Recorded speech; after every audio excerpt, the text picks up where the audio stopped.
And so I've done it. I went through the entirety of Act 1 of Arcane Season 2 and I tried to dig out all the Easter eggs and the hidden secrets. Truth be told, I thought this would be like a 40-minute deal, and look where that got me. So, as it should be obvious, let's start with a warning. This video will contain spoilers for Arcane Season 2. Don't watch this before watching the show. Here you will see that at the beginning the Easter eggs are kinda slow, but over time, the show really ramps up. The crazy thing is, even now, people are still finding more Easter eggs. So, an hour and a half is the best I could do. So without further ado, enjoy me nerding out for an hour and a half. I'll call your doctor later to tell them I fixed your insomnia.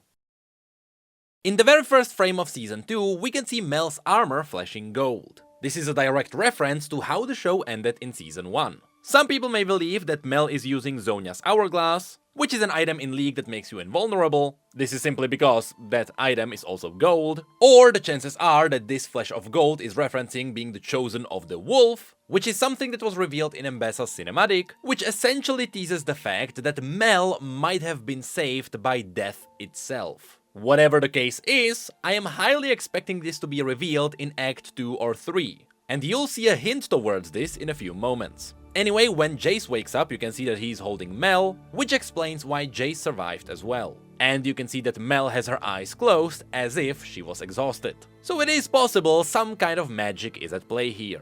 The truth is, it is better to avoid any theory crafting here, because again, the chances are we will learn what happened later on. In fact, this is further foreshadowed when later Jace is wondering why did he survive while everyone else died. So buckle up, we will probably make a separate video about that once it gets revealed. Anyway, in the next shot you can see a piece of the rocket that hit the council. It is kinda surprising that it is even partially intact, and you can see all the blue sparks around, which are referencing the hex tech that was used when the rocket was fired. Next we can see Counselor Shula, whose eye got ravaged and her collar got melted. Next to her, Counselor Hoskel is found dead, which also includes my favorite counselor, Balbog. Unfortunately, he also died and his head got torn off. The interesting thing is, there is no blood or liquid spilling out, which really makes me wonder, what did his real body look like? Anyway, then we can see Counselor Sallow, whose legs got crushed in all the rubble, and Mbessa rushes in to take care of Mel. This is no surprise, since Mbessa's character is all about taking care of her family. Or at the very least, the family's name. And yes, then it is revealed that Cassandra Kiraman, Caitlyn's mother, died as well. With the last one in line being Victor, who is only dying. So Jace brings Victor to the lab, he goes through all the blueprints, and there in the notes you can actually see references to their entire research. You can see the flowers which the Hex Core was cultivating. You can also see that when Victor transformed his leg, he also marked it all down. And that even includes his research with the runes all over his body. In some of the shots you can see how the Hex Core is pulsing and Victor is reacting to it. This is likely because at that point the core is already linked to him. And of course it ends up with Victor slamming the Hex Core into him, the core stretches towards his body, there are a few frames where we can see Victor's skeleton, which is really foreshadowing the deep bond, and then the core zips to Victor, and that gets us through the introduction. It then cuts to purple petals, which in Season 2 are often a Kiraman sign. Later they are also referenced in their secret place. Of course, this entire scene is about mourning a loss. And you can see that only the people who are closest to Caitlyn, whom she is thinking about, are colored. I've heard a lot of people putting this as her emotional anchors being colored. This is an awesome way to put it because it returns later in episode 3. Anyway, everything besides that is just a dark haze around her. And fun fact, Fortiche confirmed that this entire scene was physically painted by using real charcoal. Then we get a quick shot of a girl bringing in the Flower of Remembrance, which did become an icon in League of Legends, though I am not entirely sure why the bow on her head is colored red. Maybe it is some weird foreshadowing towards Mbessa, but I kinda doubt that. Anyway, then we can see Vi looking up at the council and she sees the massive hole, and behind Caitlyn we can see that even her father is black and white, meaning that while Vi and her mother wear her emotional anchors, her father possibly not so much. A cool detail here is that as the coffin is closing, you can see Caitlyn trying to lean further and further to see her mother as long as possible. Anyway, then it transitions into an empty chair in the council room, and you can hear a thunder in the distance heralding the rain.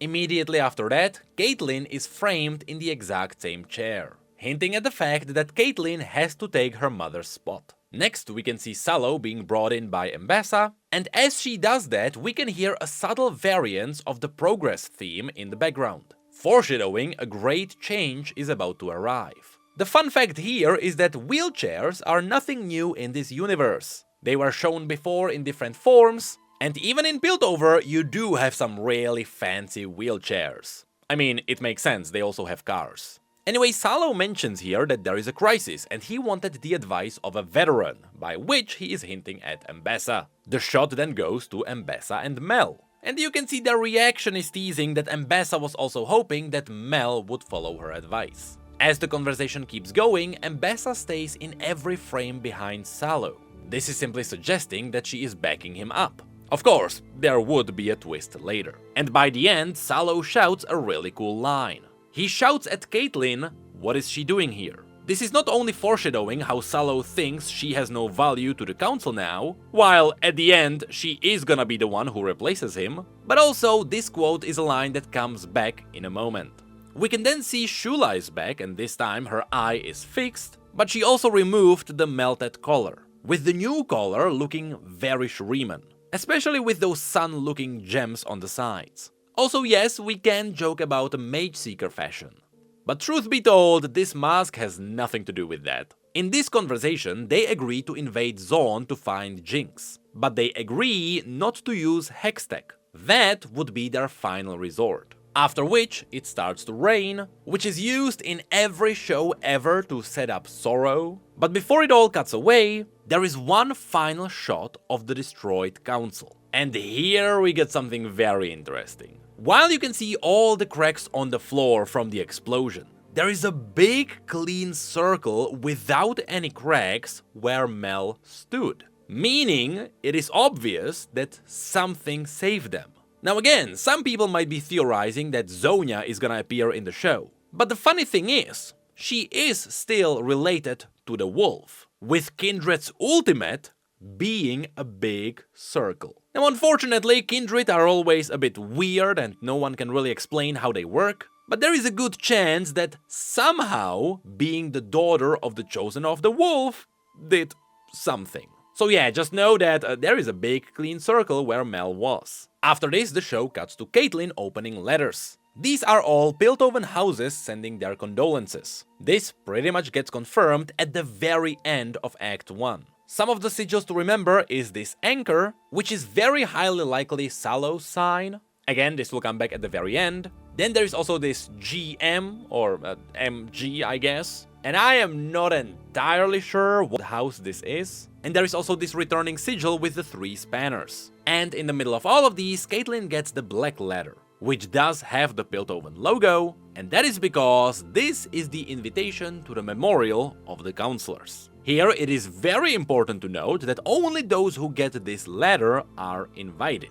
Again, this does come back at the very end. And of course, a part of this invitation is the black badge, and if you look at the letter itself, you can see that most of the writing is made up, although there are some legible words. For example, this rarely seems to say Caitlyn, but then there are some other words that are randomly repeated. For example, this word shows up 3 times in somewhat nonsensical places. Keep this in mind, there is something really funny happening with this later.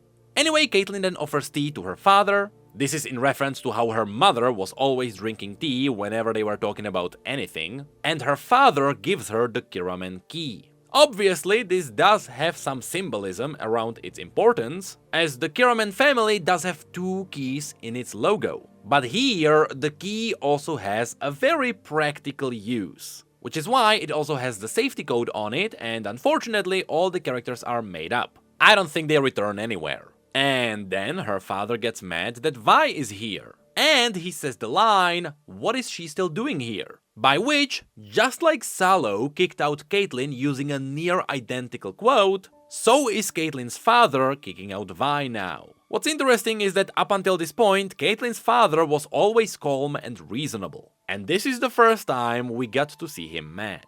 Anyway, Caitlyn then turns to her father, and that made him realize that Vi is probably very important to her. After which it cuts to rain.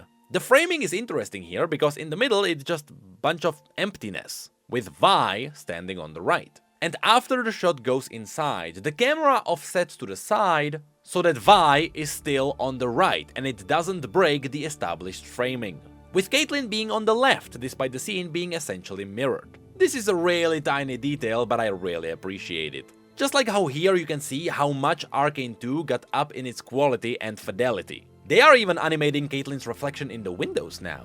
Anyway, in this scene, when Caitlyn hugs Vi, it is interesting to see that Vi is stressed out and confused after she got kicked out, which is also progressively hinting Vi distancing herself from Caitlyn, and you can see that she holds her hands in fists for a while. It really takes a moment before she completes the hug. After which, for the first time in this series, they show their emotions. Caitlyn confirms that she is going after Jinx, Vi wants to help, the two hold their hands for a while, before Caitlyn finally gives Vi the badge. Of course, this one has the iconic Piltover logo on it, and Vi refuses to join the Enforcers, obviously. Caitlyn then says that she thought she was on their side, but she doesn't realize that that is the point. There shouldn't be any sides in the first place. Vi then walks out into the rain, which is a parallel to the exact same scene you may remember as Oil and Water. Here we get a shot of the council in the background, with red banners with what seems to be a runestone on it.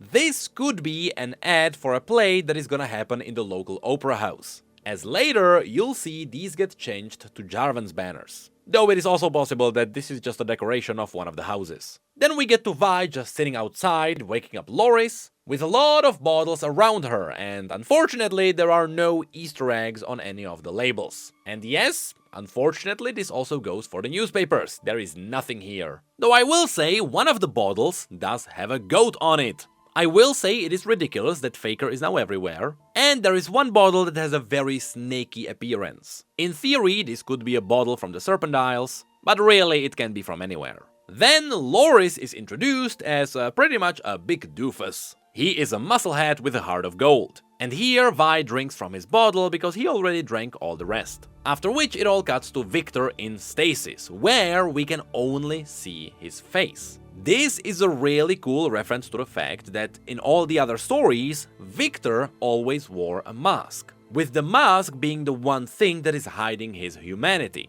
But here, his entire body is gone and his face is the last remnant of his humanity. When Mel gets close and investigates the stasis, she reaches out with her hand and you can see the Arcane tries to attach to her. It is also possible that it leashes out against her to get her away. Which could be because it seems like this form of Arcane is only attracted to Shimmer. And since Mel was never exposed to Shimmer directly, maybe it is just aggressive against her. Anyway, there is also a hint that it is attracted to metal, you'll see this come back later. And in the background we can also see the blackboard explaining all of the experiments that Jace noted down. Here you can mainly see the hex core being seated in the middle of the body, and on the left you can see the very first version of the hex core drawn with all of its original runes. You may remember this from Season 1, but indeed all of these runes are referencing the runes we have in the game. There is one rune for each of the main paths. Other than that,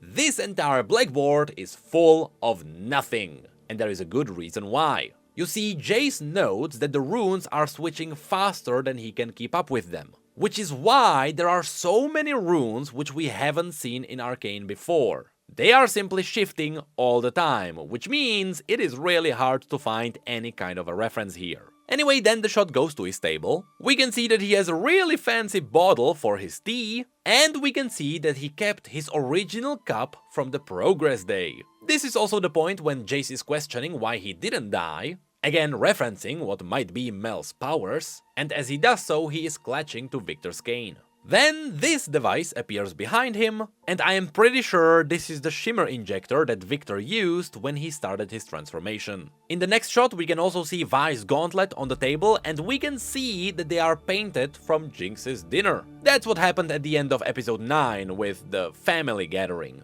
We know that Jinx stole Vi's gauntlets. And also you can see that the gauntlet is missing the middle finger, possibly foreshadowing what happens to Jinx later. Jace then lays his head on Mel, which mimics a scene you might remember from Season 1, where the exact same thing happened. However, here it is used for character progression. When it happened the first time, Mel still saw Jace as an investment. But here, we can finally see that Mel starts to show some emotions. At this point, you may also wonder, are you sure this is referencing the same scene? It doesn't even look close. And yes, I am. Because throughout the entirety of Season 2, you will see a lot of shots directly repeated from Season 1. At the end of this video, we'll have quite a collection. Anyway, then we go to the garden where the Kiraman like to chat and calm down. Here, once again, we can hear the Piltover progress theme in the background, because Caitlyn's character is about to evolve.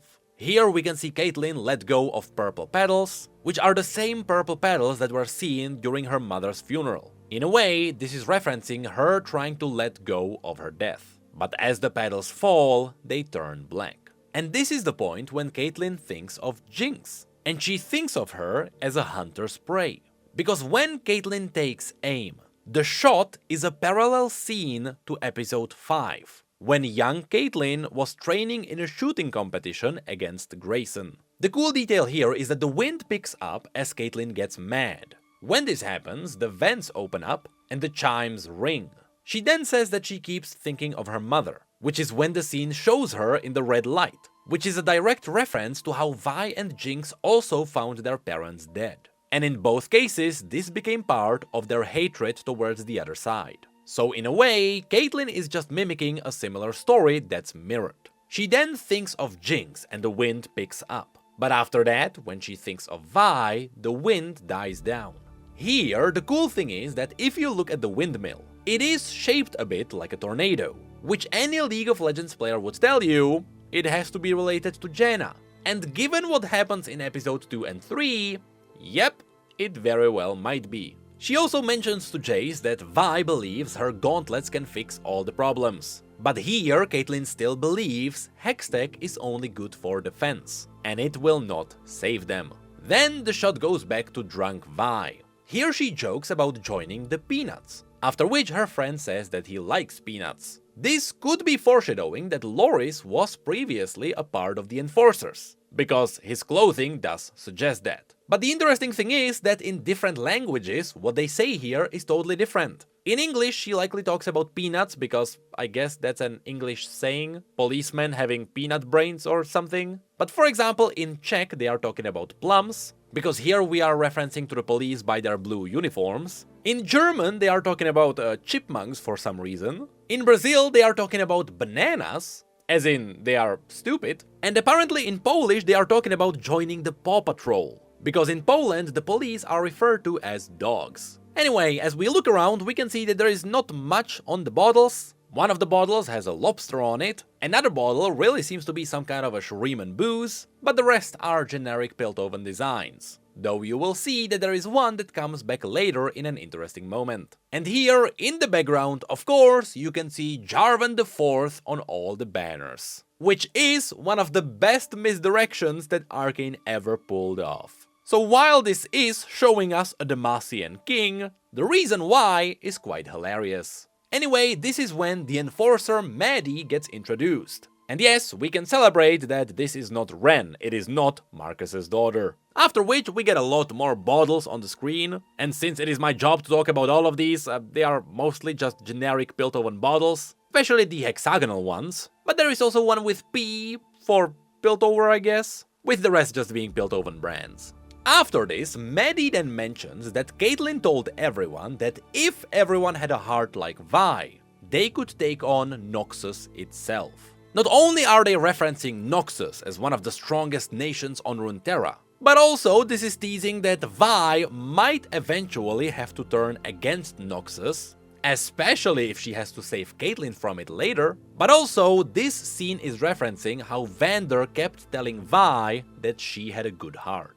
In this scene, Maddie also confirmed that Vi agreed to join them, which is when everyone starts putting on the Black Memorial badge, because it was time for the memorial to begin. So next, we get a brief shot of the entire city, and we can see the Medarda headquarters already fully built above the city, but unfortunately all the other houses are kinda hidden beneath the clouds. The cool detail here is that this scene is being engulfed by a shadow from the very bottom. Not only is this foreshadowing the battle to come, but also, since this is above the clouds, it could be a shadow from a certain Zeppelin. Anyway, next, everyone goes to the memorial. However, they have to get checked in at the entrance. And here, for the first time, we get to see our mysterious assassins in the crowd. But also, there are the other members of the important houses of Piltover in the front, which also includes a female version of Bulbog. This one gets a full design reveal later. Mel then comes in and we get to see her handwriting, and unfortunately we can't read any of it,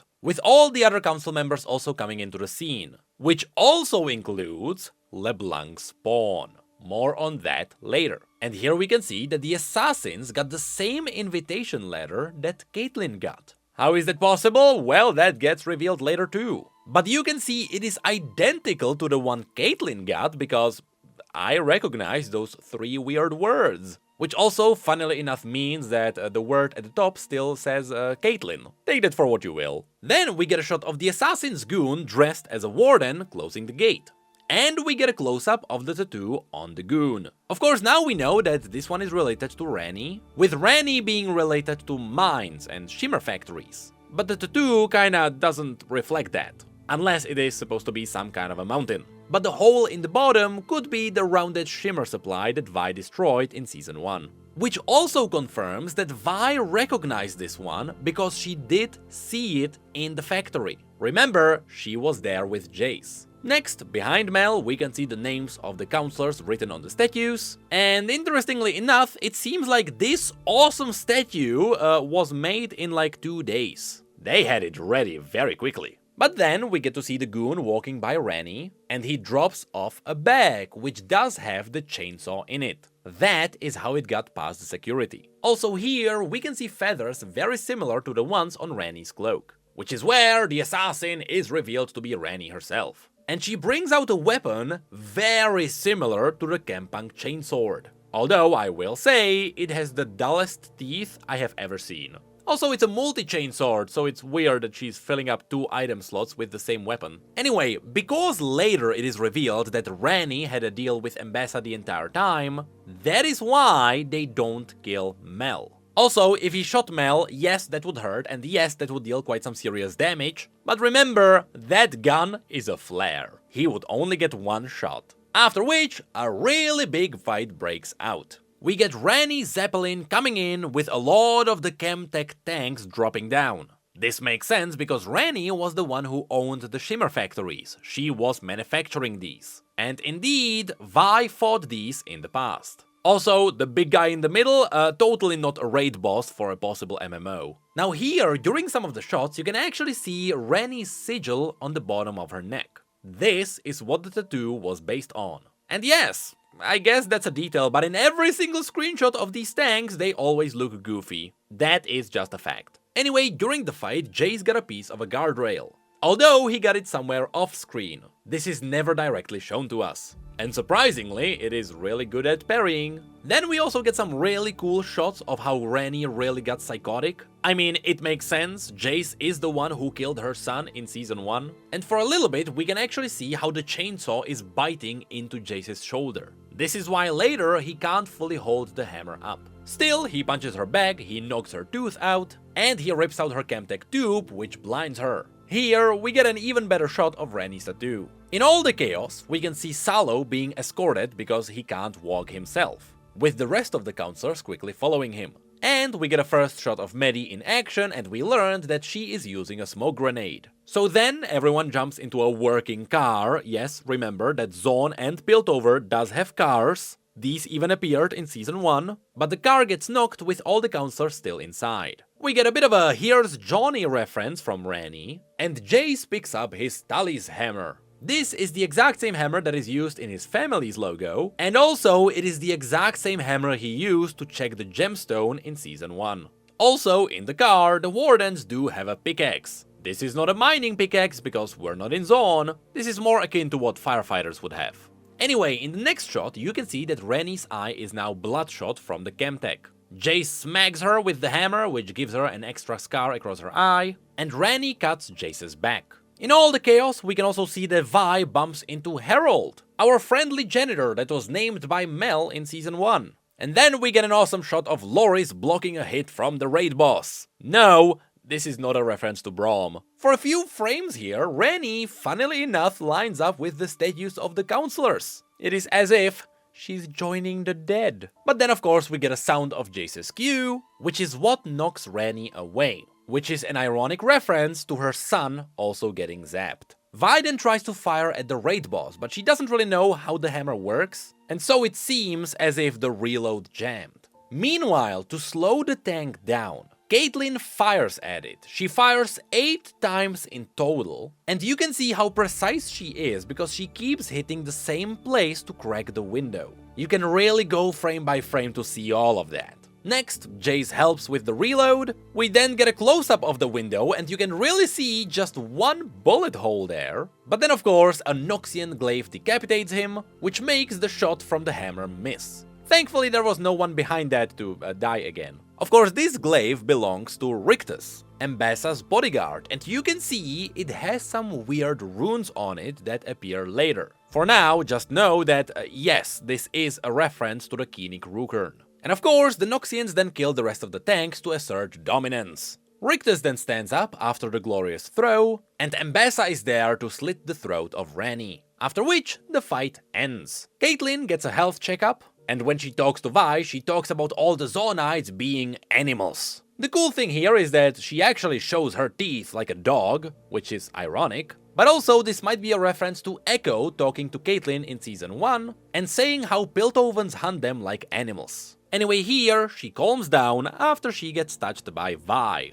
bringing back the theme of Vi being her mental anchor, after which the shot gets us to the Kiraman library. Here we can see the Kiraman logo on all the pillows. There is a really cool stack of sniper rifles above the fireplace, and props to Nicky Boy for calling this one out, but the bird on the globe is the Fleet Feather Tracker, because it has the exact same angled beak. There is also a picture with a ballerina in the background. But nope, I do not believe that is a reference to Oriana. I could be wrong though. But this is followed by the paintings of the Kiraman ancestry. Now, most people believe that all of these are just pictures of Caitlyn's mother in her life. Sure, I would say that fits the second and third picture, but the first really looks like a totally different face. In fact, that face is far more Ionian looking. Since, you know, Ionia is entirely based on Asian cultures. So this confirms that the Kiraman family does have ancestry in Ionia, and with the bow behind her you can see they started as hunters. Then the middle one shows us an early life in Piltover, although this already looks like a modern version of Piltover.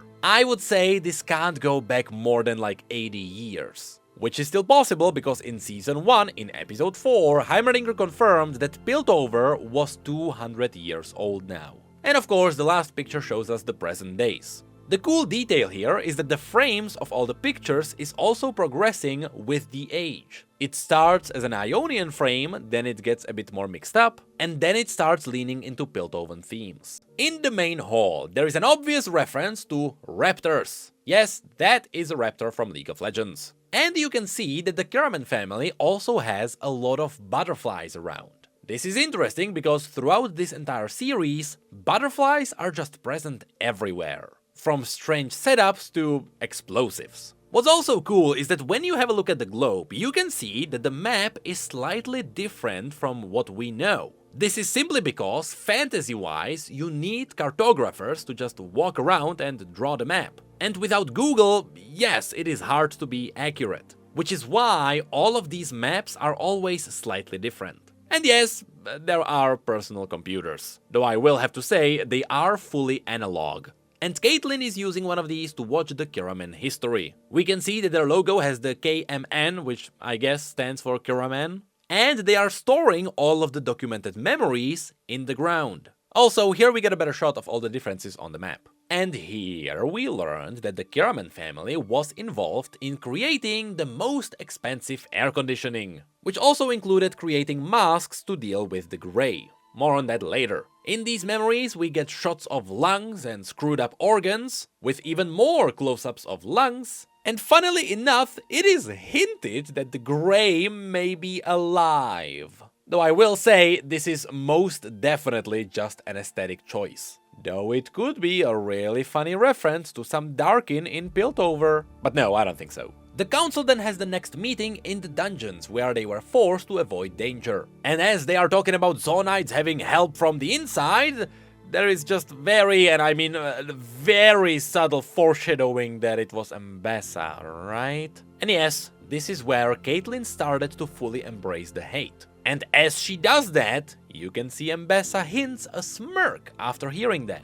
Then it goes back to Jace, who is now working in his old forge. This is the exact same forge where Vi visited him before they invaded Ranni, and you can see he has all the bandages on his body. So he is still working hard despite being cut to pieces. With one of the pieces he crafted being a round piece of metal with runes on it. This one is most definitely used for the barrel of a Hextech rifle. So it is revealed that Jace is now crafting Hextech weapons, which does not make Mel very happy. It was supposed to be the last resort. We can also see that he did make a new pair of Atlas gauntlets. Or at least he did fix the old ones, because previously we could see the old ones on his table. The cool part here is that Vi walks out directly as the song says, "This is what you asked for," since it is what Caitlyn asked for. And right as it says "heavy is the crown," it cuts to Caitlyn, since she is now carrying the crown of the Kiraman family, as well as the Enforcers. So Victor then wakes up.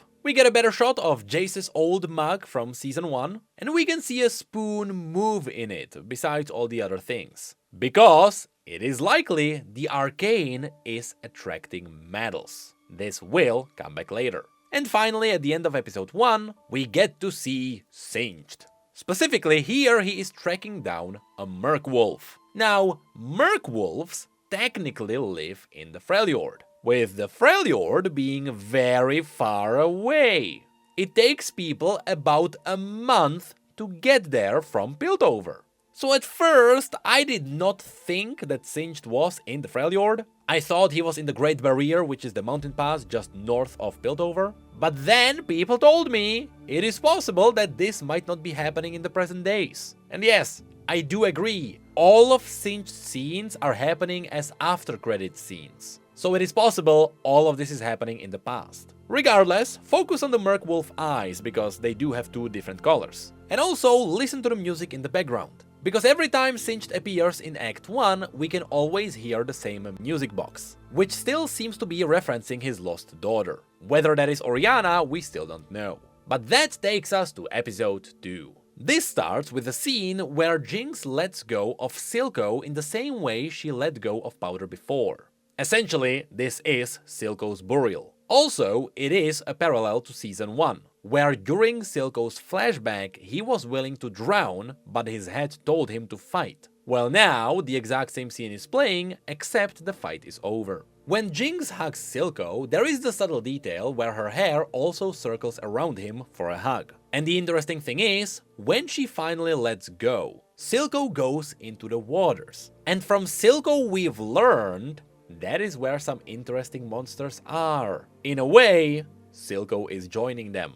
That is just a detail, I'm not saying that Silco is a monster. Anyway, then we get a music video where all the Barons are fighting for dominance. And slowly, those who died are removed. Of course, Finn died in Season 1, Silco followed at the end, and Ranni died in the last episode. Leaving us with Sevika as a Silco loyalist, but also Margit, Smeech, and Crows. The interesting thing is that all of these Barons have their own specialties, and they stand out in very unique ways. Also, notice how when Finn dies, nobody cares. But when Silco dies, everyone freaks out. And when Ranni dies, they realize that someone has to take Silco's spot. And so they all fight. Here, Baron Crows is teased as a businessman. But in reality, it seems he made a fortune dealing with information. This is partially teased through the factory that looks like it has megaphones, but also you can see his glasses curl into his ears like earphones. Besides that, he also has a tattoo on his forehead, which you'll see later, that pretty much confirms this. A cool detail here is that his side of the table is always littered with more money than the rest. and that also reflects in his followers. Next, Smeech is teased as a shimmer freak, and behind him you can see that he specializes in Chemtech body augments, which is likely where he made his fortune. With Margot having very interesting followers who tease that she likely made a lot of money profiting off of pleasure. Also, it was confirmed by Christian Link that Margot has all those valves on her face because it allows her to tighten her skin to make her look a lot younger. And then you can see they constantly clash with crows. And in fact, the three are fighting over the main seat, which you can see stands on a pile of gold bars and shimmer. What's interesting here is that this introduction essentially teased that every Baron had a specialty to make money. We know that Rani dealt with shimmer factories and mines, since her own son was working in one, so Finn, who was constantly referencing hyenas, was likely their debt collector. So it's possible he likely didn't do much on his own, hence why the hyenas. Anyway, then we can also see all the followers fighting for dominance. We can see that Smeech has the least impressive goons with body augments, Margot has a bunch of people in latex suits, and Crows, being all about accounting and calculations, actually assigned numbers to all of his followers. And now, everyone in Crow's squad has a number on their forehead. In the next shot, we can see that the Barons are just attacking one another to assert dominance, but they also attack all the kids on the streets, which transitions into Isha, a Zonite kid who just dealt with the Crow's goons. Here, we have to start with one thing, the hat. Everyone and their mother are going to tell you that this is an obvious reference to Teemo. But I'm still kinda torn on that one, because the goggles on Teemo's hat have been square, not round, since 2009. Yes, I know the design absolutely fits the classic Scout's hat, and yes, the goggles are red, and yes, it has those tufts of blue hair, which also appear on Teemo's hat. You know what, yes, there is a bit too many coincidences. But don't forget that Piltover also has the Explorers Guild. And as you can see, the hat wobbles around when Isha moves, meaning that the hat is too big for her and she likely took it from someone.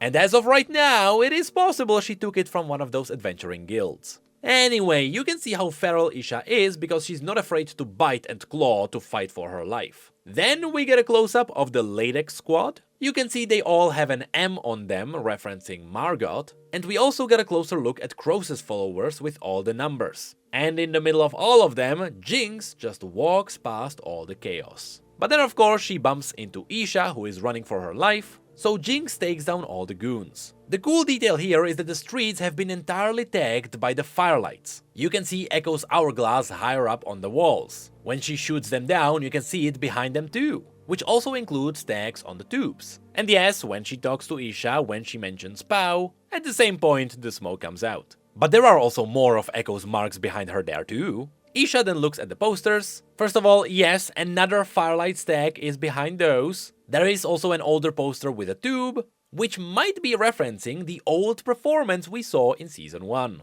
And as Jinx leaves, we got one more Echo tag right there next to her, to really make sure you don't miss it. I wonder if that's foreshadowing that Jinx and Echo might possibly work together or something. And yes, that is when Isha became a Jinx follower. Meanwhile, Smeech is taking a ride in his car, as his followers are testing out their augmented arms. Really, this one is just showing us Smeech's theme with all the body augments. Also, he is snorting shimmer. And so, Smeech walks into Margot's hideout, and they notice the grey is leaking out. So, let's talk about the grey. Of course, originally, the grey was a toxic layer of smoke that was separating Zone from Piltover. Before Arcane came out, it was simply the fumes that came out from all the factories that were working on Chemtech.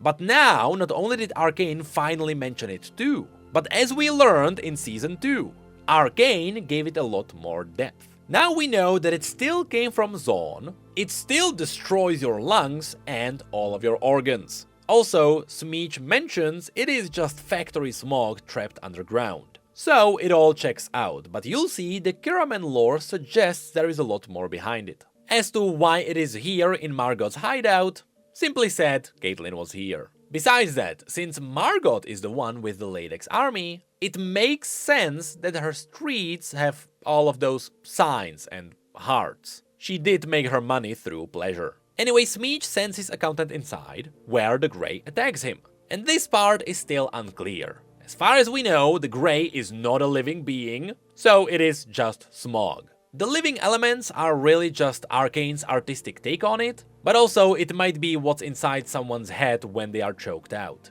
In fact, this is referenced later. Also, since the Grey was finally acknowledged in Arcane, now there is a good chance that is what Silco used to gas out all the Barons in Season 1. After that, we go back to the Baron meeting. There we finally got a better look at Kroos, who, instead of a number, has an old telephone on his head, further referencing him dealing with information. After that, we get a close-up on Margot, and we can see that she has two separate M's depicted on her dress. Then it zooms in on Smeech, who almost looks like he's having a stroke, but then he comes out with the idea of giving Piltover Jinx. That's the only thing they care about after all. But of course, Savika refuses. Even if she hates her, she still honors Silco's ideology and loyalty to her own people. What's cool is that in this scene, Smeech walks up to her, but he doesn't extend his legs, so he's just really short. After that, he offers Savika a new arm in exchange for Jinx, and when he does that, he lines up his arm with Savika's shoulder, to tease what it would be like for her. Which is followed by Savika going into Silco's office. Here we can notice the Zonite booze is actually different from what Vi has in Piltover. Also, there is a smoking pipe.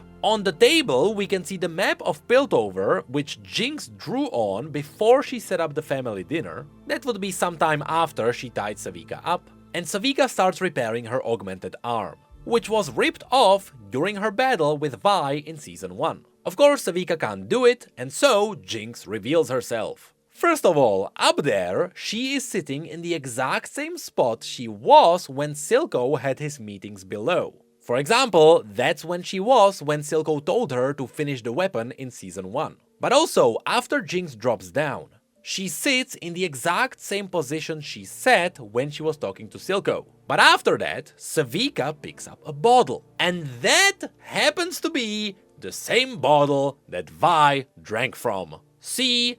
They do have something in common after all. That is, besides just fighting each other. Anyway, then Jinx references how she was helping Silco with his eye injector, and the scene is framed as two allies facing their backs towards each other. Savika then flips out, and Jinx realizes her dedication to Silco. Jinx then picks up Savika's arm and starts flailing it from the perspective of Silco bossing people around. Also, this is likely where she got the idea to make her a new arm. And also, Jinx suggests that they should just watch it all burn. Not only is this the name of this episode, I also wonder if this is suggesting the flamethrower. Anyway, Jinx walks out and she is followed by Smeech. Isha then pokes her head out of a pipe. And the funny thing is, that is the exact same pipe where Jinx found her very first chomper in the first episode. After which we get the scene where Victor wakes up. At first we can hear a whisper of people saying his name, but then we also get the scream of Sky before she died. So he gets out of his stasis, he immediately picks up his cane and walks to Jace. Somehow Jace isn't even freaked out by the fact that Victor's body is just alien magic. He is so glad he is alive that he doesn't even hesitate to hug him. Not very scientific, is it? Jace then told him that the hex core adapted to Victor's injuries to save him. Later, this is referencing Victor's powers and how he is dealing with the injuries of other people. But here, Victor gets disappointed that Jace didn't destroy the core, because that is what Jace promised in Season 1. Then he tells Jace that the core killed Sky, and you might notice that every now and then, Sky appears around him. This may be just in his head, but in a way, the core absorbed her. So technically, Sky is now part of Victor. Anyway, on Jace's table, yes, that is Sky's notebook, which is why Victor takes it. But also, look at the blueprints. There is a blueprint for the original hex core, but there is also one for the new Atlas gauntlets and the new sniper rifle. So these are the blueprints for the weapons which Jace crafted in the last episode. Victor then says his goodbye and Jace spills out his heart. He also says that he never asked for this, but Victor doesn't reply, because neither did he. Then the scene cuts to the Firelight hideout. Here, more people are rescued and brought here blindfolded, so that they can't reveal where this place is. Also, there is a shot of Heimerdinger, who finally crafted the turret which he has in League of Legends.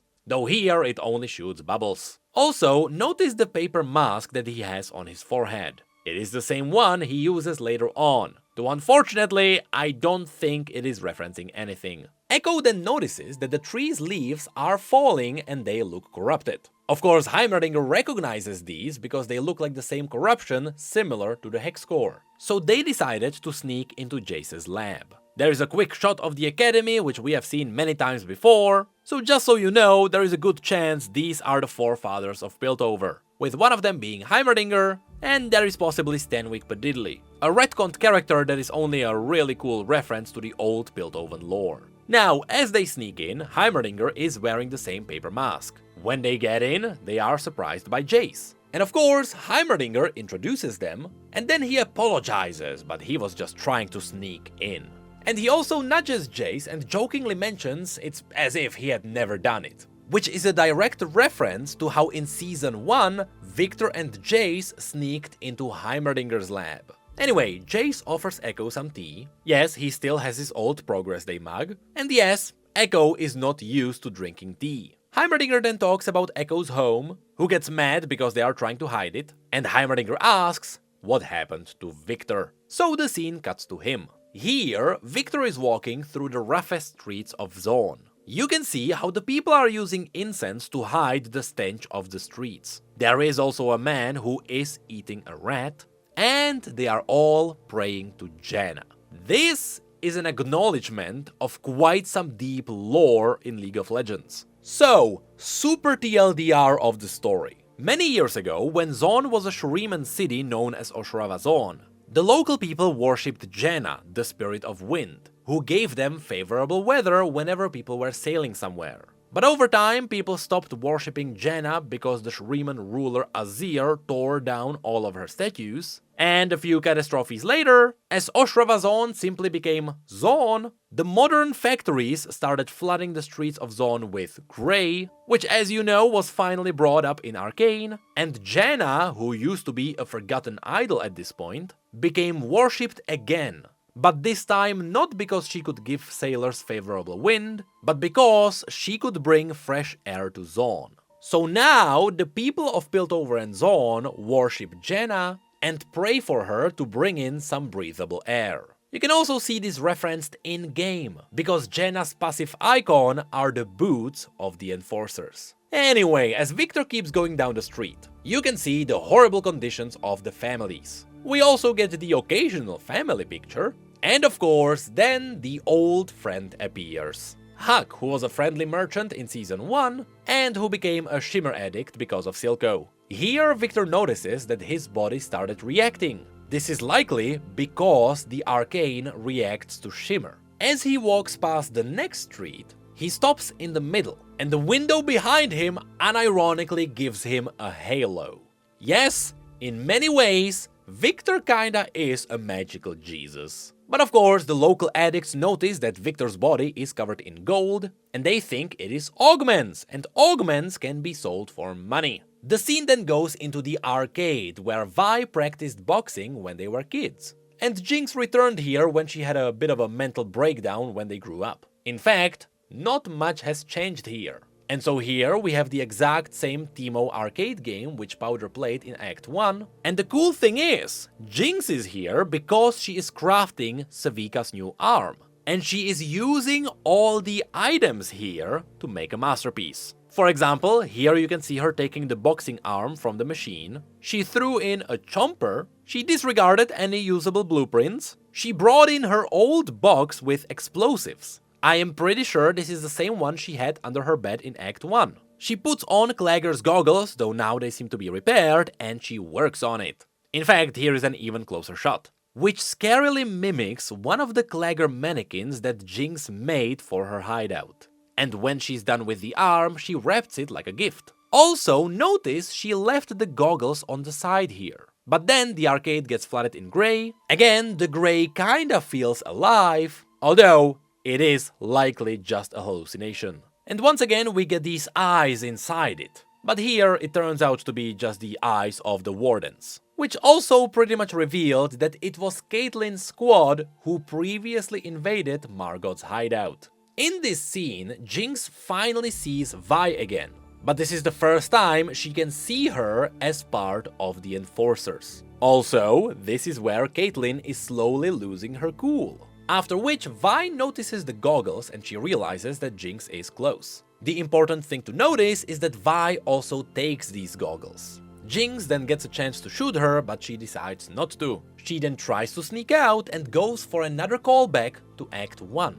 At the very beginning of Arcane, when the Enforcers originally invaded this place, which yes, ironically, it is the exact same thing, except Vi is now the one that's invading. Anyway, to distract them, Powder plugged in the machines to start all the lights. And now, Jinx is doing the exact same thing. It was a misdirection for her to escape. This makes Caitlyn lose her cool, and she goes for a bit of a target practice. Anyway, Jinx then escapes. She runs into Smeech's goons, which is basically the scene from the trailers which we have seen before. Here, when she gets punched down, you can see the arm of the goon stops glowing green, because it spent its Chemtech charge. So in the blurry background you can see the guy pulls out a new battery and slots it in. Then, as they beat up Jinx, we can finally see Smeech's full body. And yes, even with boots, he is not exactly tall. But thankfully, he does have extendable legs. Here, as they strip her of her items, the accountant pulls out one of Jinx's very first toys. This is the invention she called Whiskers all the way back in Act 1 of Season 1.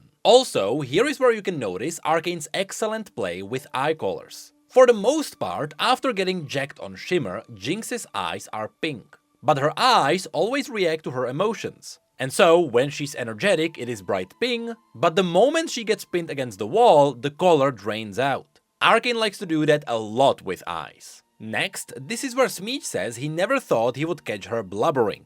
And he wondered if Silco even saw that. And Jinx says twice. When Silco met him, which was during that really infamous scene with the monkey, so it makes sense because that's when she lost her mind. And when she killed him, which is basically when she lost her mind the second time. Also, now it is obvious why Jinx's eyes were bloodshot here. It is because of the grey which she encountered earlier. And this is where we get that awesome fight where Savika joins in.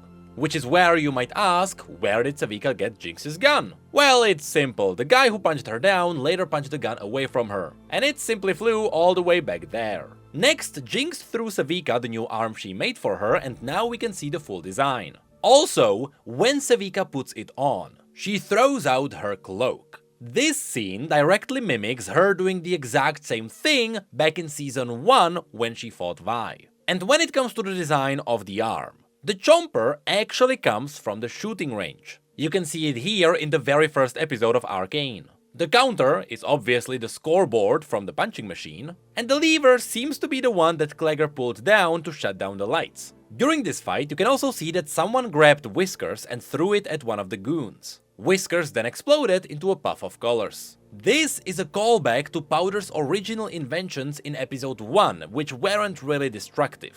All they did was explode into a bunch of colors. Regardless, Whiskers distracted the guy for Jinx to take a long time to reload her gun, and then she took him down. Also, it was revealed Isha was the one who threw it, which is the moment Isha essentially got recruited by Jinx. Then Smeech finally extends his legs, so he only chooses to be short. And of course, the main mechanic of Savika's new arm is the slot machine. So Savika pulls the lever and gets a hammer, a chomper, and an explosion, which makes the chomper fire out. I wonder if this is gonna be in any way related to Blitzcrank in the future. Also, when the chomper retracts, it plays the Get Jinx song, which was Jinx's very first music video. Then, when Savika uses it the second time, she gets a shuriken, a puff cap, and a boot, which doesn't do anything. So when she gets a chomper, a boxing glove, and a star, it fires the chomper like last time, but this time with the boxing gloves which Jinx took from the boxing machine.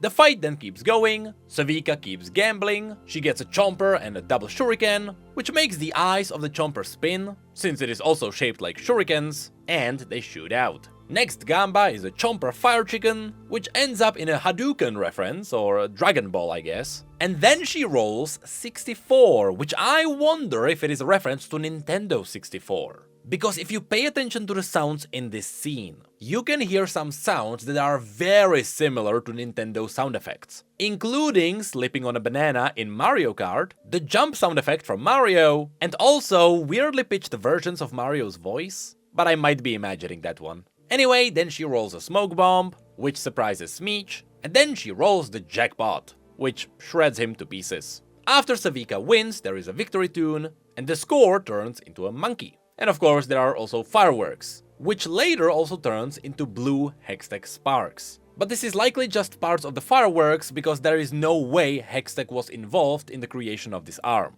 In fact, episode 3 directly proves it later on. Anyway, Isha then pokes at Smeech's body, and that made me realize we will never learn what Smeech's body looked like without all the augments. Anyway, a cool thing to point out here is that the slot machine mechanic might be what will become the theme of Jinx's exalted skin. Since that skin was first announced, we learned that a slot machine will be used to choose the look of the skin. So maybe that's what this will be. Anyway, before the scene cuts away, they realize that Smeech's accountant is alive, and you will see him come back a bit later on. Now back to Victor, who walked into the slums of Zaun. Here we can hear a voice calling to him, and it calls him to a place that kinda looks like the remnants of a hex gate. Although I'm pretty sure the show would tell us if there were any failed experiments with the gates before. So truth be told, I don't really know what this place is. If anything, it looks a bit like a scrapyard for Zeppelins. And here you can see a subtle detail in Victor's eyes. They slowly keep shifting through prismatic colors. Again, this is simply Arcane paying amazing attention to eyes. Anyway, Hug then comes back and tries to strip Victor of what he thinks are augments. Also, he says they are just doing this to cover their needs. As he says that, he wipes his nose, referencing his addiction to Shimmer. And so, perhaps instinctively, or with a higher power speaking through him, Victor reaches out and transmutes the Shimmer into something gold. In fact, as he does that, you can see pieces of metal flying to merge with Huck. This is likely why we saw the spoon in the mug moving when Victor woke up. It wasn't just the room stirring up as he did. There was likely a specific reason for it. Of course, this ends with Huck transforming back. And when it goes back to Victor, you can see that he is sweating as he is exhausted. So shreds of humanity are still present within him. Lastly, when the shot goes back to Huck, you can see how anything that was connected to Shimmer was transmuted. This is why there is so much gold on one side of his face. It simply replaced the lump. But also, the pink shimmer in his eyes turned into a mix of gold and blue. And once again, after Victor looked at him, he could see Sky next to him, which could be hinting that in a way, she is with him now. And that is how Victor became our magical Jesus. Now, just like it happened at the end of the first episode, once again, there is kind of a post-credit scene with Singed, which again could hint at all of this happening in the past. Here, Singed hunted down the Merc Wolf and he brought it back alive. And then he stripped it of everything it had. First of all, yes, the corpse hanging off of the chains is simply referencing the creation of Warwick. I mean, it is a wolf bathed in green, it is as simple as that. It is Singed's classic story as old as time. But you can also see the Merc Wolf was stripped off of its eyes and its chest is just open now. We then get a close-up on the cells of what seemed to be the Merc Wolf. Singed injects it with something green, kinda foreshadowing Chemtech, which destroys the core of the original cell, turns it black, and then the cell multiplies exponentially, until it turns the original color. So in other words, Singed successfully multiplied cells. This is likely because a Merc Wolf has everything twice. Also, in the old stories, this kind of technique was used to give his subjects regenerative powers. As in, he could cut off Warwick's limb and it would grow back. Maybe that is what this is referencing. But then the shot goes across the table, we can see the first blueprint of what seems to be the Chemtech injector, which is what eventually becomes the thing on Warwick's back. You can see there is even a hint that the invention will need the spike. In-game, that's what it has. Then you can see that Singed also took its eyes, and the cool thing is, just like before we saw the Merkwolf with blue and green eyes, here we have a pair of blue and green eyes. But of course, lastly, we get the still beating heart of the Merkwolf. First of all, the heart sound is very strong in this scene. And there is a reason why that is the case, which comes back in episode 3. But also, because it is still beating, the chances are in episode 1 Singed had to capture the wolf alive. And lastly, yes, you can see the heart is also a twin organ. So literally everything the Merkwolf has, it has it twice. And of course, it is a Singed scene, so the music box is still playing. Which is where episode 2 ends. So now on to episode 3. Here it begins with Caitlyn learning about the history of the Kiraman family. As she does that, it goes to her squad and it confirms the 3 goals they had. Locate Jinx, dismantle Shimmer, neutralize any agents still local to Silco. This means Savika is one of Caitlyn's main targets now. Anyway, as Caitlyn attends her personal computer, we can hear the voice of Cassandra, her mother, narrating the history. Here she explains that as the industry progressed in the fissures, which is a fancy name for the lanes, the air here became increasingly more toxic, and that is what they call the Grey. Yes, this is a confirmation that the Grey are still the fumes that come from all the factories. Now, here, once again, for no real reason, it is depicted with a face as if it is alive. But once again, it is more likely because that's how people see it after they get choked out. If it was alive, Cassandra would likely mention that. Anyway, the main point here is that the Kiraman family created a ventilation system below Piltover. They essentially trapped the toxic air in a massive capsule underground. And all those vault doors with the Kiraman family logo locked it in. The final reasoning Cassandra gives us here is, and I quote, "The people of the underground deserve to breathe." To which Caitlyn probably thinks, no they don't. Because the scene immediately cuts into her weaponizing the Grey and releasing the gas back into Zaun.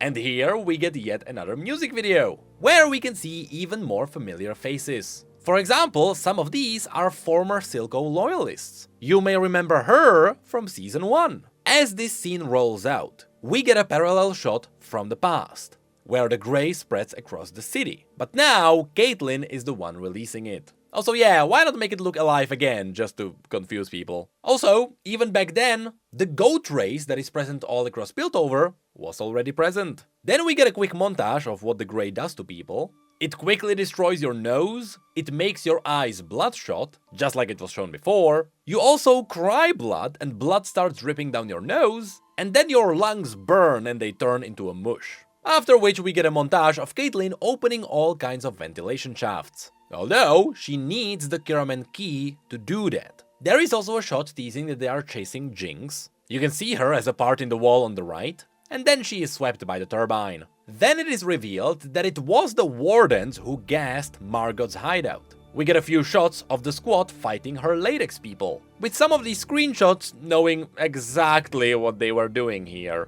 But then it is also shown that they invaded and interrogated Croesus Man and they asked about Jinx, and while nobody knew exactly where she was, they knew her estimated whereabouts, which is how the squad was able to keep chasing her. For example, this is how they found her in the arcade. Regardless, you can see they blasted into Croesus' hideout, and we know it is his place because it is the same place that appeared in episode 2. Caitlyn then finally shoots from the bottom barrel of her gun, which is the first time she ever used the net launcher in this show. That's right, this is technically Caitlyn's E in the game. And this net then transitions into the webbed images of Crows and Margot. We can then see the map of Piltover covered in shimmer, and Caitlyn setting it on fire, fulfilling one of Caitlyn's main goals here, to dismantle Shimmer. Then, following the chase of Jinx, the map teases how Jinx set up chompers as traps behind her as she fled, and in fact the map transitions into the squad triggering one of these, which only further fueled Caitlyn's hatred. This scene also showed us Jinx in the pose she held in episode 9, which was the point Caitlyn had a chance to kill her, but she didn't take it. And eventually this sequence ends with the squad standing at the bottom of the ventilation shafts. And a cool thing to point out here is that Vi is now wearing the goggles she found before Jinx escaped. And this is where they found Jinx's latest victim. Who isn't really a victim, Jinx just needed someone for a trap. And who is that? Well, that is Smeech's accountant who survived at the end of the battle with Savika. I told you he would come back. And for a bit of a scare, Jinx dropped down some of her toys that look like the squad, with all of them being cut to pieces. In case you are wondering, that is Caitlyn, the Fishy Boy, Vi, Maddie, and Loris. So next, they interrogate the accountant, who confirmed that he is not with Smeech anymore, and that his name is He-Not. At this point, Caitlyn's hatred towards Zaun is going through the roof, so she immediately grabs the gun during the interrogation. And Vi is the one who has to be her anchor again. He-Not then also confirms that Jinx was planning something big down there. Spoiler alert, it has to do with all the colorful explosions. After this, without hesitation, Caitlyn cuffed him and sent him to prison. This is a really big deal, because back in season 1, Vi was mad at Jace for sending people to the Stillwater Hold without knowing what people endured there. And now, Caitlyn is doing the exact same thing. And so, Vi calls her to the side so they can chat for a bit. Which is where the scene cuts to Mbessa's Noxian ship, which is an amazing reference to the Noxian vessel from Legends of Runeterra. The shot then goes inside Mbessa's cabin, where we can see a teapot pouring some tea. Both the cup and the teapot have Noxian carvings on them. Next we can see Mbessa's bodyguard, who is holding the same javelin he used to kill the big Hulk in episode 1. However, here you can clearly see the small stones with the runes wrapped around its handle. Even though they look gold now, in a moment it will become obvious just what this is. In this scene, Mbessa reveals that the head of the Merchant Guild tried to get in touch with her 3 times, foreshadowing what is about to happen next. Also, we can see this, a massive collection of all kinds of weapons. I'll be honest, I spent a lot of time trying to figure this one out, and to me it really seems like a trophy collection, since some of these weapons are cracked and broken, and they also seem to be from all across Runeterra. It really seems like Mbessa took a trophy from every battle she won.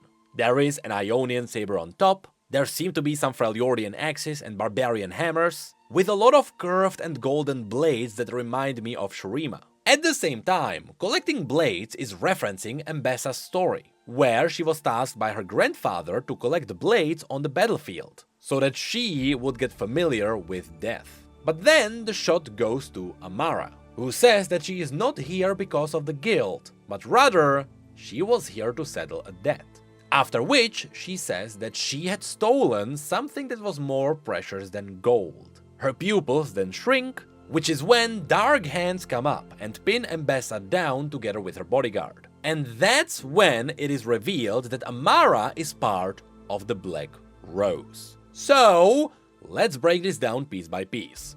First of all, many of you may not know who the Black Rose are. I kinda wanna make a separate video about this because their lore is awesome, and their appearance in Arcane makes me so happy. So, just a super TLDR version of the story is: the Black Rose is a shadowy organization within Noxus that is doing some really bad things, such as turning children into living weapons, starting cataclysmic invasions, and brainwashing leaders of entire nations because they want to gain as much power as possible to stop Mordekaiser, a brutal warlord who once upon a time conquered the entire continent, who died and was so angry he just became the god of death, and who is also currently banished underneath Noxus by none other than LeBlanc. So people may think that LeBlanc is a villain, but she is doing terrible things that are necessary to prevent the return of Mordekaiser. So if you apply this story context to this scene,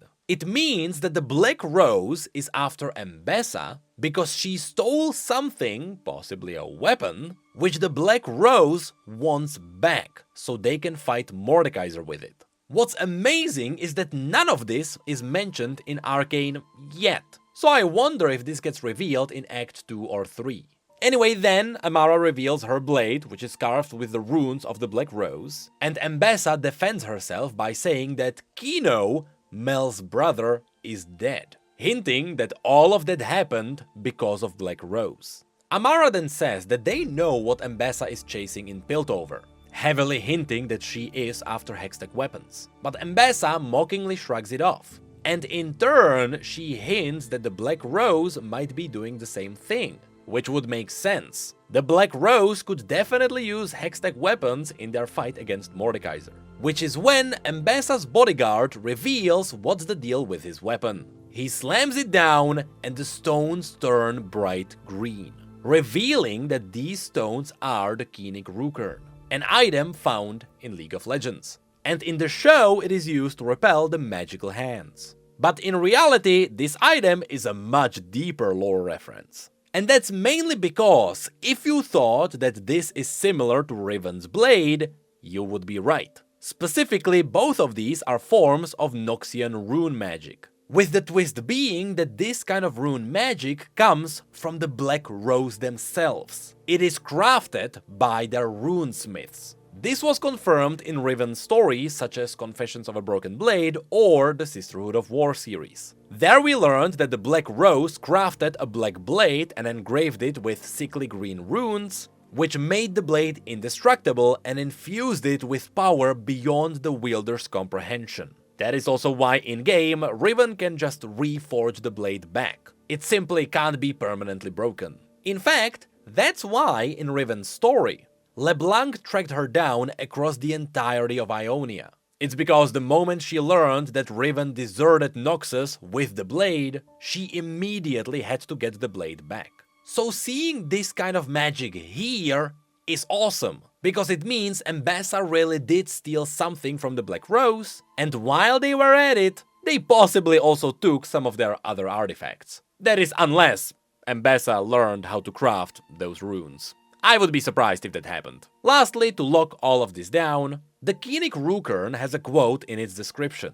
Destiny is shaped through cunning, sweat, and steel. Magic violates this principle no longer. And in comparison, here is Mbessa's quote in the game. Through cunning, sweat, and steel, I shape my destiny. So next, Mbessa kills Amara, and Amara mentions that her death means nothing. And she is right. The way the Black Rose acts is that LeBlanc essentially brainwashes, and in some cases she directly possesses bodies of people of influence. It doesn't even matter if they are alive. And she is using them as puppets to do tasks for her. So in this case, depending on when LeBlanc took over Amara, the chances are at this point Amara was essentially dead already. And after she is gone, LeBlanc likely finds another puppet that she could corrupt. Also, as a quick thing to point out, I saw some people speculate if the magic hands belong to Swain, and no. Swain is a ruler of Noxus who is actually trying to root out the Black Rose. So if anything, Swain is their #1 enemy. Though I do get why so many people are confused, because many years ago, and really this is something that was retconned a decade ago, Swain was part of the Black Rose in the original lore. But that is true no longer. Anyway, with the Black Rose being present, Mbessa rushes to gain control as soon as possible. But she knows that Salo wasn't ready to be their proxy, so she came up with a new plan. And then the scene cuts to Vi and Caitlyn having their talk. This scene is fairly straightforward. Vi knows that Jinx would mentally break the others, so she suggests that they go in alone. Caitlyn questions if she is ready to face her own sister, and Vi says that she is gone, there is only Jinx now, referencing the exact same quote that Caitlyn told her before. Vi then begs Caitlyn to not change because everyone else around her did. This is not only talking about Powder changing into Jinx, but it may be also foreshadowing someone else changing into Warwick.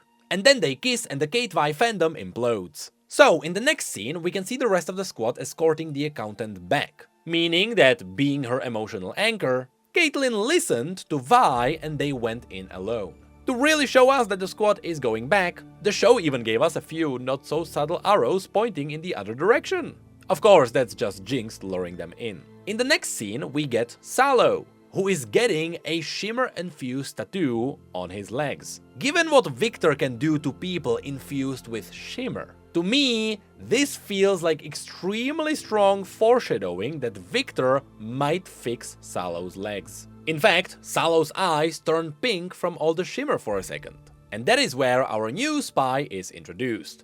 Avastaya, whose hearing is so good, their ear twitches before Mbessa marches into the room. And before that happens, they quickly hide all of their equipment. Meaning that when Mbessa arrives, it possibly looks like, well, they are in a pleasure house, so Mbessa kicks them out. Also, this house is owned by Sallow. Anyway, during this scene, we can see Mbessa inspecting Sallow's room, and here she finds all the remnants of shimmer, which really suggests that Sallow is just living the high life, not really ready to be a leader. He also insults Mel, so Mbessa throws him down. After sombering him up, Mbessa orders Sallow to gather all the Piltover houses for a meeting. And then the shot goes to the Medarda Opera House, where we get the best payoff for all the Jarvan banners. Simply put, it was an ad for a Demacian play. Here you can see the set references the Demacian throne room. And they even have a replica of the Light Shield crown. This is part of the legendary dragon slaying armor, and it is supposed to be worn in combat. When simply talking to people, the Demacian kings have a slightly different crown. Regardless, this can be a play on the coronation of anyone besides Jarvan IV. I am pretty sure he didn't get his coronation yet, and technically, because of that, I think he is still the prince. Anyway, this is when Mel meets with Lest, the Vastayan spy who is now smoking a shimmer pipe. Now, when I look at this design, I have to say, it does look very much like an Icathian attire. It even has something similar to Hourglass on the forehead, which might be possibly referencing Zillion, so I wonder if there are any links. So next, Mel learns that Mbessa wants to put Sallow into the leadership, while she still pulls all the strings. So Mel then gets the shimmer cocktail that was used to tattoo Sallow, and she is told that it leaves a trace that can be tracked down. Remember this, it might be foreshadowing. Next we get Echo and Jace debating the Arcane, and in the background Heimerdinger picks up a spanner. This is the first time we can see him with the same spanner he has in the game. And here Jace realizes that Echo's tree is likely affected by the Arcane because it is underground, just like the core of the Hex Gate, which is when the shot goes underground, directly to Vi and Caitlyn hunting Jinx alone. And here they pass a piece of Jaina's statue, which is then followed by two more Jaina carvings possibly dating back to Oshravazon.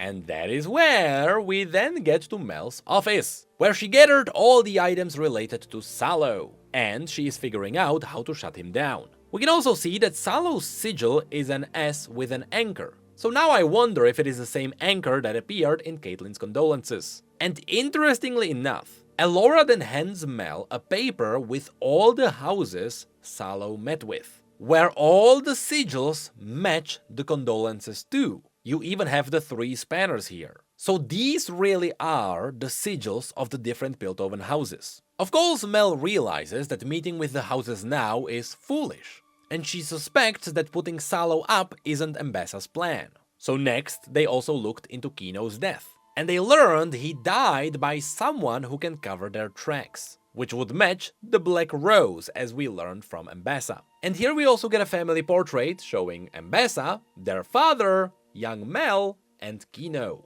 Also, a cool fact, this is what the Medarda sigil looks like using Noxian script. So, Mel then calls for the apothecary to have a look at the shimmer cocktail, and she tells Elora to do a check-in on Amara.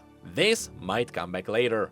In the next shot, we get Jace, Echo, and Heimerdinger going down the elevator to the core of the Hex Gate. In a way, this is a great parallel to the famous Zonite lift that is sometimes called the Howler. Except Piltovans just have a fancier version of it, which is where Caitlyn and Vi get to the bottom of the ventilation, where they would meet Jinx. And of course, this room is full of references. Here, Jinx essentially drew her life on all the pillars. And it starts with the first one where Vander took care of them after the battle on the bridge, and you can even see their dead parents in the background. On the opposite side is where Vi is taking care of Powder as they grew up. Next to it, we can see the Hextech Monkey incident, with Milo and Clagger dead next to it. On the opposite side, you have the dying Vander and Powder just sitting and crying there. This is what happened after the monkey incident. Then you have 3 monsters yapping over each other, likely being Caitlyn, Vi, and Jinx. In this context, this would be the family dinner from episode 9, because underneath them you also have Silco being shot, which is what Jinx did there. And on the opposite side you have Vi turning into an enemy, and a gas monster coming out from the blue torch she lit up, leading up to the present day. And after seeing all of this, Vi says to Caitlyn, "If you see an opening, take the shot," foreshadowing the fight. For a moment, Caitlyn hesitates, but then she locks in. There is no coming back. Back at the Hex Gate, Jace opens it with the hammer as its key, and the door unlocks by forming the Tully's hammer. And that's where we get to see the core for the first time. And Heimerdinger immediately notices that it is getting corrupted. And just like Victor merged with the Hex core when his flesh got close, so did they now get pulled in by the core of the gate. The scene then goes back to Jinx and Vi, where Jinx talks about the Janna stories that Vander used to tell them. And Jinx laughs at the stories, thinking people just get delusional when they get choked up on the Grey. So here she is also likely explaining that the Grey is not a living monster. It is just a monster to the people who had to deal with it. Anyway, Caitlyn gets a chance for a shot, and so she takes it. But that is not the reference to the line just yet. The bullet lands dead between the eyes, but it is revealed to be just a reflection, leaving a Hextech hole behind. After which, Jinx mocks Vi. She says she knows she is sweet on Caitlyn, and she mentions she hopes they had a chance to...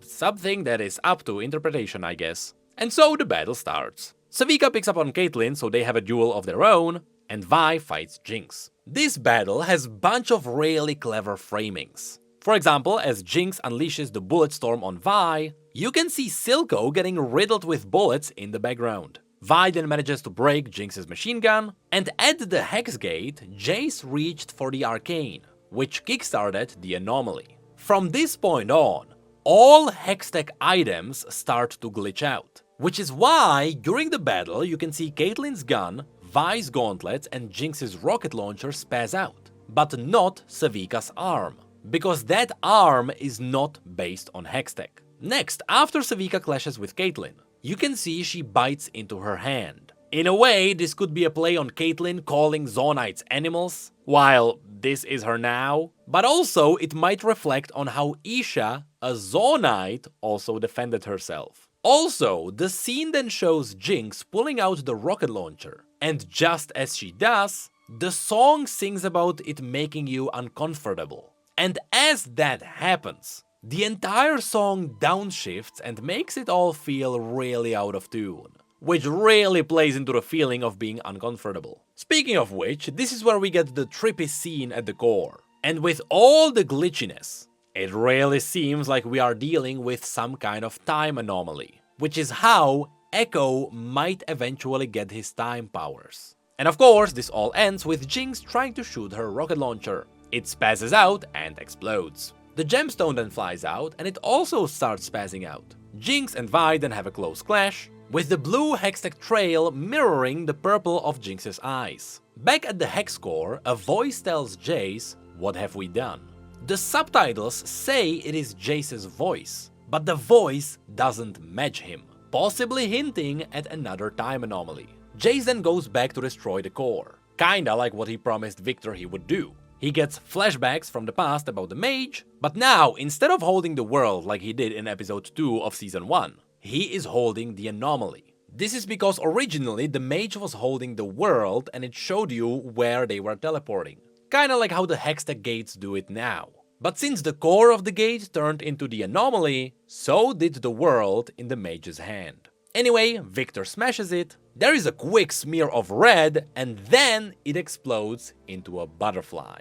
This has many different implications. One could just think of the butterfly effects, you could think of how butterflies evolve and change just like the characters, or maybe the core itself was just a cocoon and now something beautiful comes out of it. But also, in the flashbacks, in the beginning of both Jace's and Victor's stories, there was a butterfly.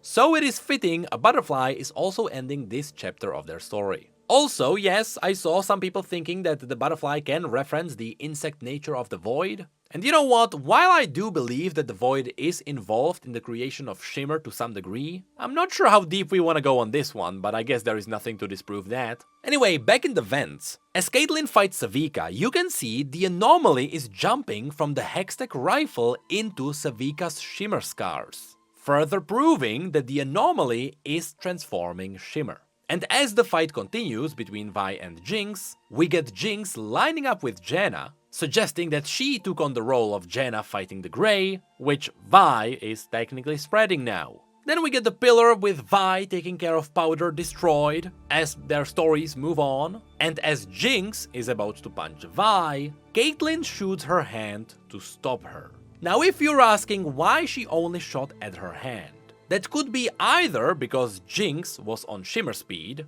or because Caitlyn only wanted to stop Jinx, not kill her. You will see this suggested more in another moment. Anyway, this is an awesome moment, because in the past, Jinx always freaked out while handling Hextech because it gave her PTSD from the monkey incident. Later, she had to fight through that, which is how she made the rocket launcher, but now she will have to carry that with her all the time. Which is where we get a scene that started a really cool debate on the internet. Just how well can Caitlyn aim? You see here, Vi pins Jinx down. And since she is unable to do anything, Caitlyn doesn't have to shoot. She would much rather take Jinx alive here.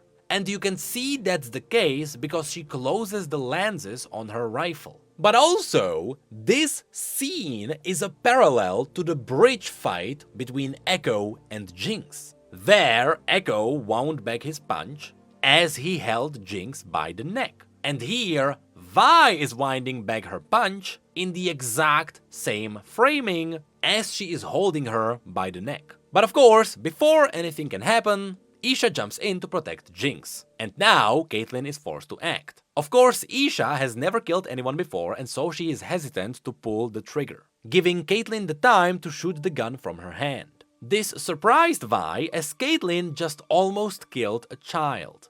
But Caitlyn just tells Vi to move. Her primary goal is still to take down Jinx, and since she wasn't pinned down by Vi anymore, she had to shoot. Which is where the hot debate on the internet comes in. Here we can see Caitlyn move her crosshair to Jinx and Isha, after which she shoots and hits Vi's gauntlet. First of all, this is the reference to Vi's line from the beginning of the fight. Caitlyn did find the opening here, and so she shot. So now the debate is, did Caitlyn shoot Vi's gauntlet on purpose to get her out of the way, or did she miss? The truth is, neither. Caitlyn landed her shot, but she did not intend to hit Vi's gauntlet.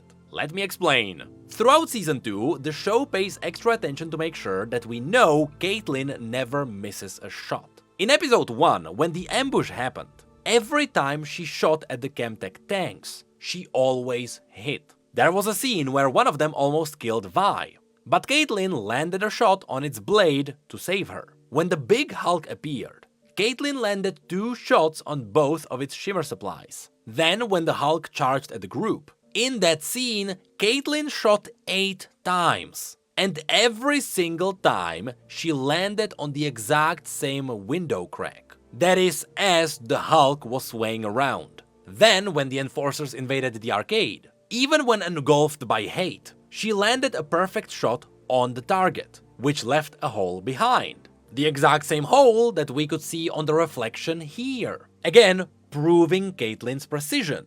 Because even here, Caitlyn perfectly landed bullseye between Jinx's eyes. Then, during this battle, she also stopped Jinx by landing a shot on her hand, and she landed a shot on Isha's gun. The shots simply always land. And so what happened is that the last scene simply mimics Caitlyn's gameplay in the game. You can see the crosshair goes towards Jinx, but you can also see it seemingly stopped at Isha. On one side, you could argue that Caitlyn would be fine with killing Isha because she would be a Silco loyalist, But I don't think that's the case. I think Caitlyn knew she would only hit Jinx. In fact, after the last frame here, the crosshair is still just in the middle of its movement, and there is a whole extra second of a gap before she shoots. So by that time, the chances are she was aiming at Jinx's head.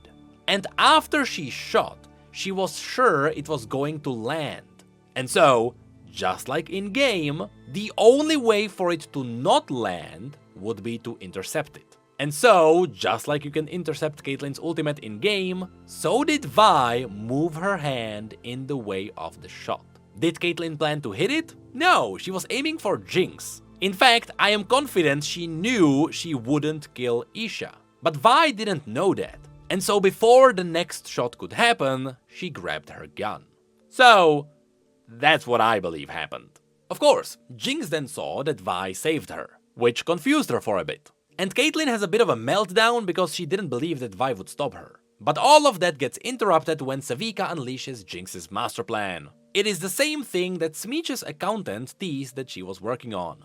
And Jinx gets mad because the entire thing wasn't ready yet. In fact, in a way, it seems like she is teasing that Vi was supposed to trigger it on accident. It was likely part of all the other traps that were set here. Which would be ironic given what happens next. Because this explosion destroyed Janna's vault, which was holding back the Grey.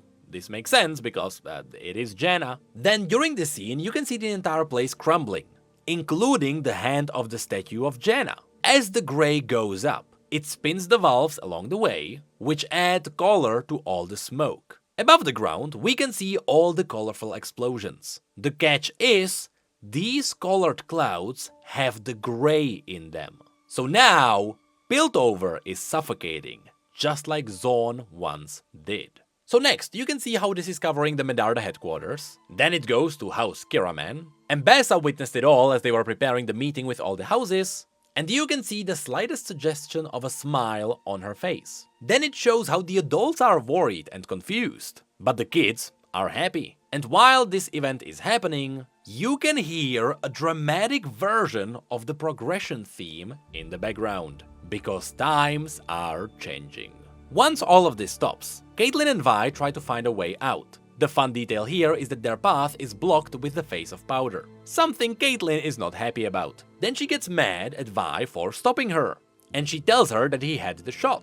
Vi tells her that if she missed, she would hit the kid, and Caitlyn leashes back that she wasn't going to miss, further hinting that indeed, Isha wasn't in danger, and Vi just got in the way. For the last time, Vi tries to be her emotional anchor, but at this point, Caitlyn is too far down her hatred. So she slams Vi in the stomach and leaves, leaving Vi and Powder behind in the last shot.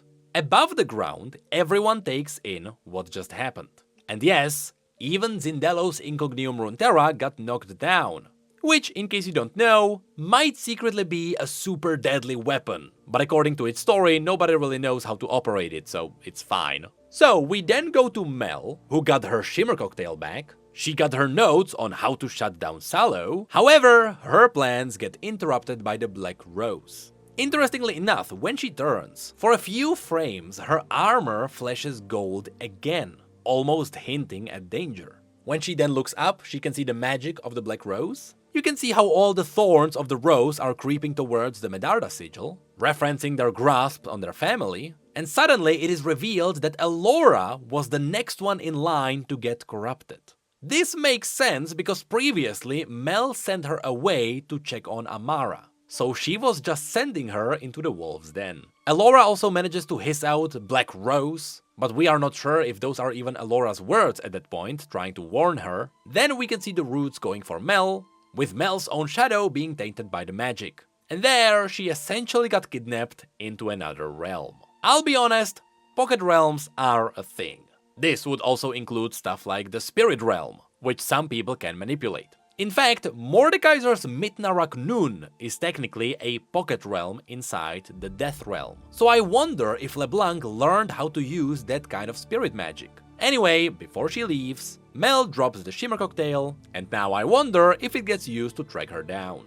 Also, another thing to point out here. While this is what the room looked like from Season 1, After learning about Mbessa's lore, all the black and red stones got a whole new meaning. Since it is all linked to the Medarda family, I wouldn't be surprised if all of those stones were referencing Volrak Nun, the death realm of the wolf, which is where Mbessa got the visions of fighting Kindred.